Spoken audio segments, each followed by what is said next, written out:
है ताकत, इन कदरता है ताकत कर लोगे? और जी मैं कर लूँगा। अच्छा तो फिर सारी ज़िंदगी करना होगा, एक दफ़ा का करना काफ़ी नहीं होगा। अपने दिल को झाड़ू पकड़ ले और साफ़ कर। कल जो घरों में सफाई हुई औरतों ने की, सुबह जब उठेंगी तो सारे घर की सफाई दोबारा होगी। बर्तन धुल रहे हैं, कपड़े धुल रहे हैं, कमरों में झाड़ू दिया जा रहा है। फिर परसों जब आएगा तो फिर नए सिरे से सफाई होगी। ऐसी मेरे बेटे अपने दिल के आंगन को, इस सहन को, ये अल्लाह मूसा अलैहिस्सलाम की कौम ने पूछा तेरे रब का कोई घर है? तो मूसा अलैहिस्सलाम ने कहा बड़े बेहूदा सवाल करते हो। यानी ऐसे बेवकूफ़ थे। फ़िरौन को सामने डूबते देखा, पूरे लश्कर समेत फ़िरौन डूबा, और फिर कहने लगे नहीं सानू यकीन नहीं आ रहा, उसकी लाश विखा।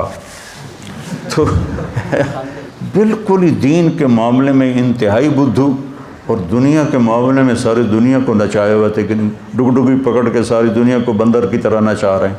कुल 2 करोड़ हैं पूरी दुनिया में, वो सारे 7 अरब इंसानों को नाचना चाह रहे हैं। तो फ़िरौन, पानी ने ऐसे मौज उठी और फ़िरौन की लाश बाहर आ गई। उन्हें देखा वो पड़ा हुआ है, और वहाँ से चले और चंद कोस चले होंगे कि आगे एक बस्ती आ गई। वहाँ उन्होंने देखा एक बुत की पूजा कर रहे थे। तो मूसा अलैहिस्सलाम से कहने लगे अयो या खुदा सानू भी ले दे। उन्होंने कहा फिटे मुँह तोड़ा।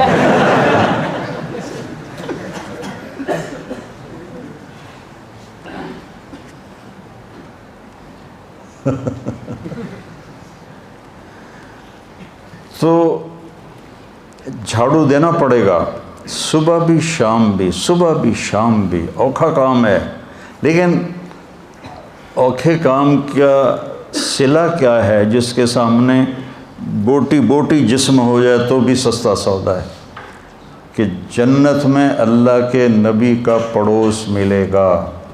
क्या है? दिल को साफ़ करो। लोग हमेशा मनफी लोग ज़्यादा रहेंगे, वमा अक्सरुन्नास वलौ हरस्त बिमुमिनीन। और ज़बानों के तेज़ और छुरियाँ मुंह में लेकर फिरने वाली औरतें और मर्द हमेशा ज़्यादा रहेंगे। तो लोगों के मनफी रवैये तुम पर अटैक करेंगे, और तुम्हारे दिल की दुनिया को तहस नहस कर देंगे। तुमने फिर उठना है और झाड़ू उठाना है और उसे साफ़ करना है, साफ़ करना है, साफ़ करना। थक हार के लेटोगे रात को, वह तुम सिया, फिर उठो।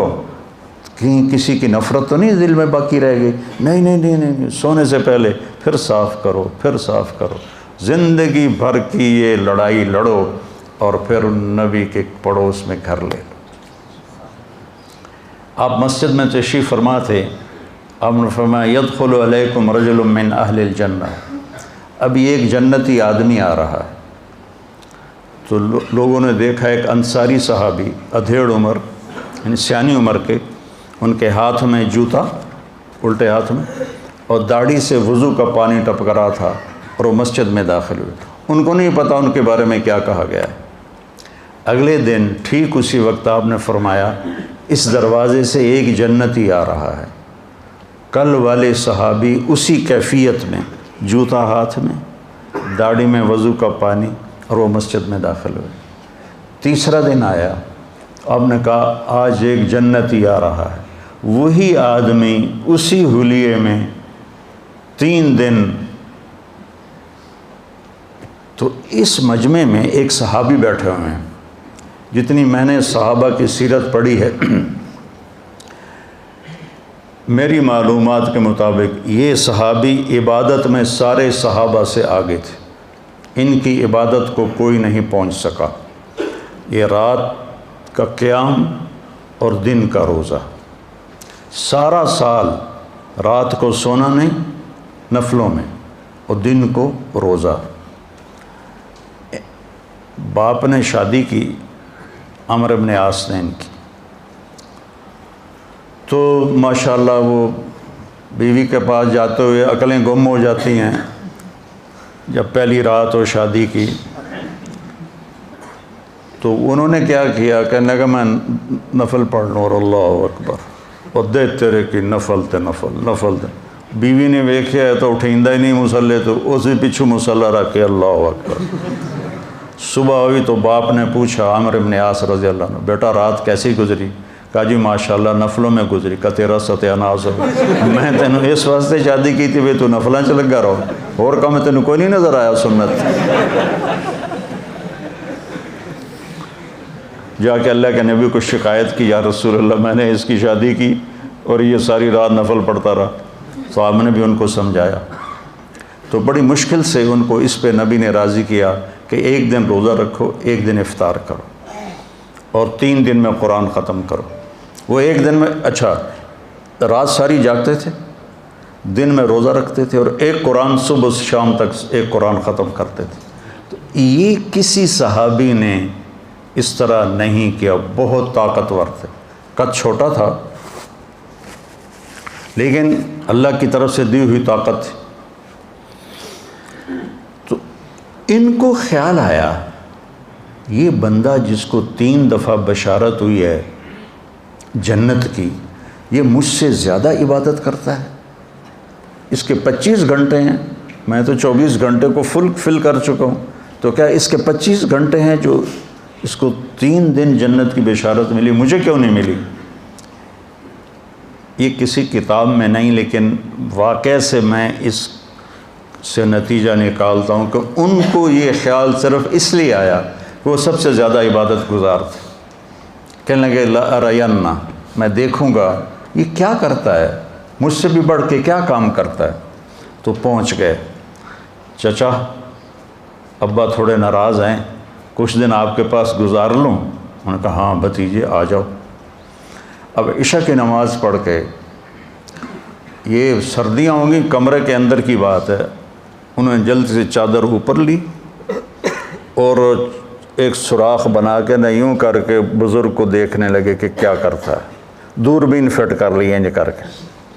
वो अंसारी साहबी आए, वो बिस्तर पे लेटे, अल्लाहुम्मा बिस्मिका अमूतु व अहया, और थोड़ी देर के बाद खुराटे चाल सो चाल। अब ये इंतज़ार में है, अभी उठेगा अभी उठेगा, इतना लंबा सजदा करेगा कि मुसल्ला भीग जाएगा, रात बीत जाएगी, इतना लंबा रुकू करेगा या इतना लंबा क़याम करेगा या इतना ज़्यादा रोना धोना रोएगा कि अर्श फर्श हिल जाएंगे। लेकिन वो सारी रात सोए सोए सोए, फजर की अज़ान पे उठे। अब वो हैरान परेशान हो गए, भाई एक ही चक्कर, सारी रात बंदा सोता रहा है, थी जन्नत की बशारत केड़ी गलू लग गई। अब बात तो गलत है नहीं, नबी ने कही है, लेकिन हज़म नहीं हो रही कि तो बंदा सारी रात सोता रहा। चलो कल देखूँगा क्या करता है। एक रात और बढ़ा दी, अगली रात फिर ऐसे करके बैठ गए और यूँ देखना शुरू किया कि क्या करता है। वो फिर आए, अल्लाहुम्मा बिस्मिका अमूतु व अहया, और हो गए। वो अभी उठेगा अभी उठेगा अभी उठेगा, कोई नहीं उठे। और जब करवट बदलते थे तो सुबहान अल्लाह कहते थे। कल भाई ए चंगा माजरा बनाया, हूँ मैं कहूँ सच्चा आखा, अल्लाह दे नबी तो सच के अलावा कुछ भी नहीं है, और मैंने भी अपने कानों से सुना है, मैं भी सच्चा हूँ, लेकिन बाबा टंग नहीं हिलेंदा तो ये जन्नत तक किमें बन गया। कहा अच्छा एक रात और देखता हूँ। तीसरी रात फिर उसी तरह दूरबीनें फिट करके लेट गए। तीसरी रात उन्हें वही काम किया जो 2 रात किया, खुराटे मारे राज के, सुते रहे मौजा नाल।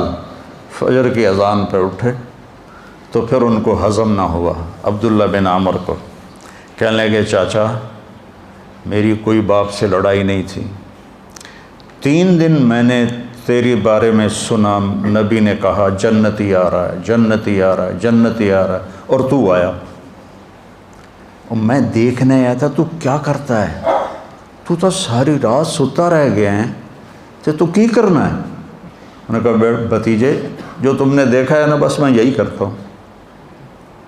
अब वो इन दोनों को जोड़ बिठाने में नाकाम हो रहे थे कि एक आदमी सारी रात सोकर ज़िंदा जन्नत की बशारत कैसे ले रहा है, और मैं सारी रात मुसल्ले पे होता हूँ, दिन में रोज़ा रखता हूँ, एक कुरान ख़त्म करता हूँ, ये क्या चक्कर है। तो कहने लगे अच्छा चलो ठीक है, मुबारक तनु नबी दी गल ले टाल तो नहीं सकते। तो बोझल कदमों से वापस हुए।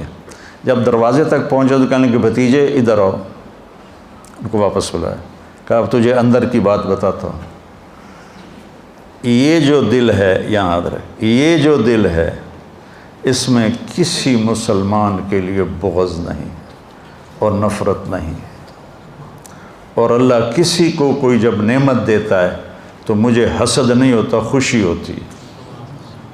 तो अब हाज़ा हुआ पर जो एक्शन आना चाहिए, बॉडी एक्शन, वो मैं आपको, ये मेरा तसव्वुर है, लफ्ज़ों से मैंने इसको अख़ज़ किया।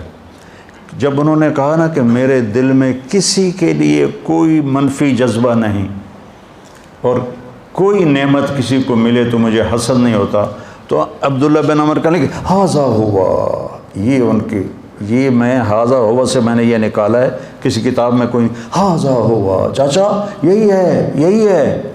और आका वह हाज़ा मा नक़दिर अलैह, पर साढ़े वास्ता है काम कोई नहीं, तू ही कन भाग गया। तो बेटा अब महल्ले के लोग भी बैठे हुए हैं, आप बच्चे भी बैठे हुए हो, इस दिल को साफ़ रखने की प्रैक्टिस कर लो। लोगों के मनफी रवैये जितने भी आए ना, का धो दो का अच्छा अल्लाह से अजर लेंगे तो नबी का पड़ोस मिलेगा।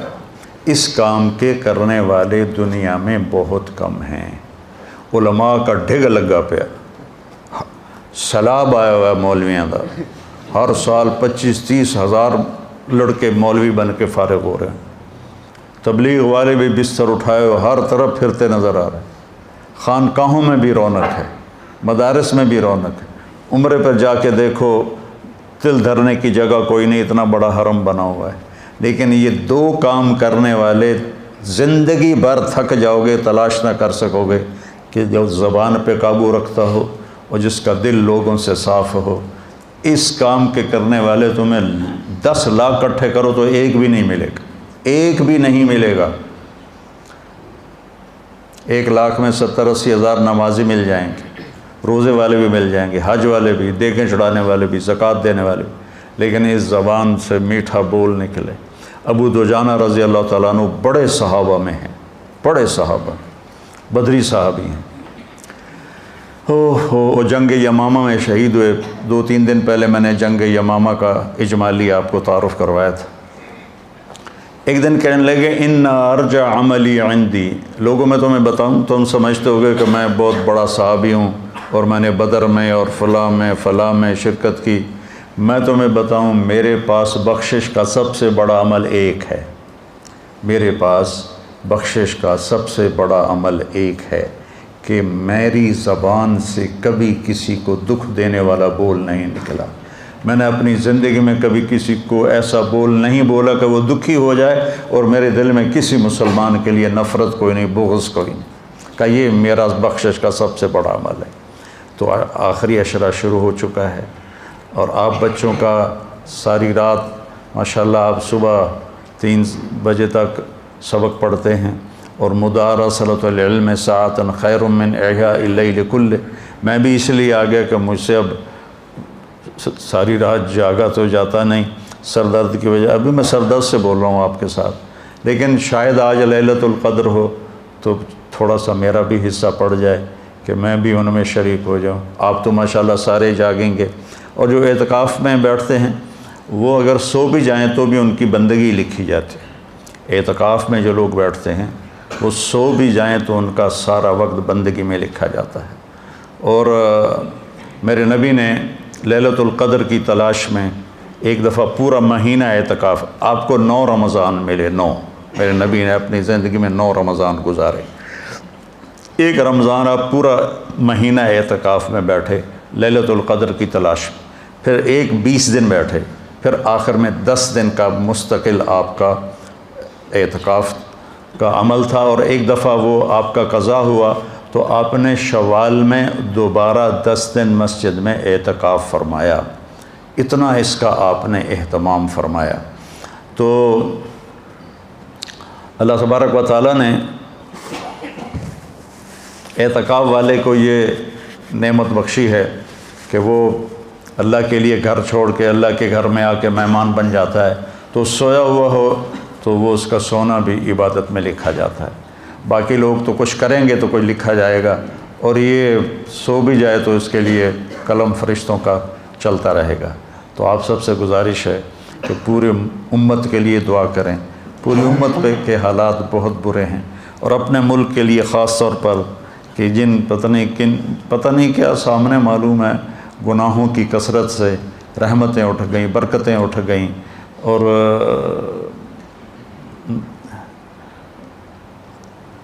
अजीब 70 साल मेरी उम्र है, मैंने ऐसी तबाही कभी नहीं देखी पाकिस्तान की जो अब देख रहे हैं। तो इसमें सिर्फ हुकूमत ज़िम्मेदार नहीं है, हम सारे ज़िम्मेदार हैं। चंद लोगों की नाफरमानी से ज़वाल नहीं आता।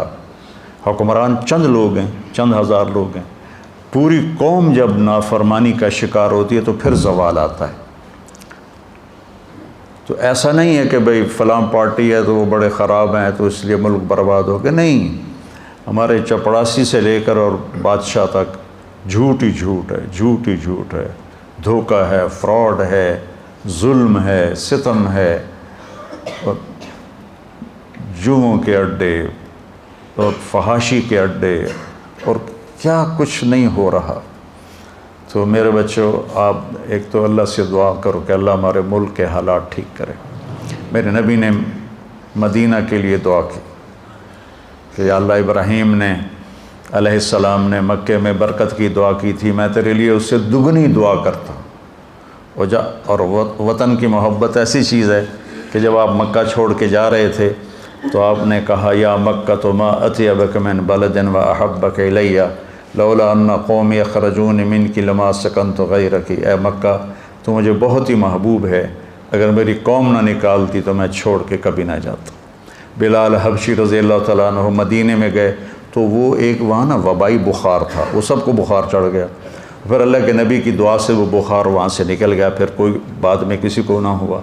लेकिन बिलाल हबशी बुखार में और मक्का याद करके रो रहे हैं। अला लैत शिअरी हल अबी तन लैलतन बेवादिन वहौली इज़खरुन व जलीलु वहल अरदन मियाह मजन्नतिन वहल यब्दु मल्ली शामतुन व तफ़ीलु। अरे कोई मुझे झूठी तसल्ली आके दे दे कि तू एक दफ़ा दोबारा मक्के वापस जाएगा और मजन्ना और तफ़ील के चश्मों का पानी पिएगा, तो कोई मुझे झूठी तसल्ली दे दे। वतन की कशिश ऐसी चीज़ होती है, वतन की मोहब्बत ऐसी चीज़ होती है। तो यहाँ हमारी सदियों से हमारी नस्लों की कब्रें हम यहाँ हैं, और इसके ऐसे बुरे हालात में अब हम दुआ करें, अपनी ज़ात का चिराग जलाएं, तबसरे न करें, तबसरे न करें कि उनसे तो कुछ भी नहीं होता सिवाय वक्त ज़ाया होने के। अपनी ज़ात से अपनी नेकी को बढ़ाएं, अपने नफल को, अपनी दुआ को अल्लाह की बारगाह में। ये कबूलियत का अशरा है, पता नहीं किसकी निकली हुई दुआ अल्लाह ताला कबूल फरमाए और उम्मत की और पूरे हमारे मुल्क की तकदीर बदल जाए। और मुझे भी दुआ में याद रखे, मैं सर दर्द की वजह से बहुत आजिज़ हूँ और बहुत तकलीफ़ में हूँ, कि अल्लाह ताला मेरी ये काट दे जो की ज़िंदगी है, वो जैसे पहले उसने काम लिया आइंदा भी काम लेता रहे। ये मेरा आपके ऊपर कर्ज़ है, ये आप अदा करेंगे तो बहुत मेहरबानी होगी। सुब्हानकल्लाहुम्मा व बिहम्दिका अशहदु अल्ला इलाहा इल्ला अंता।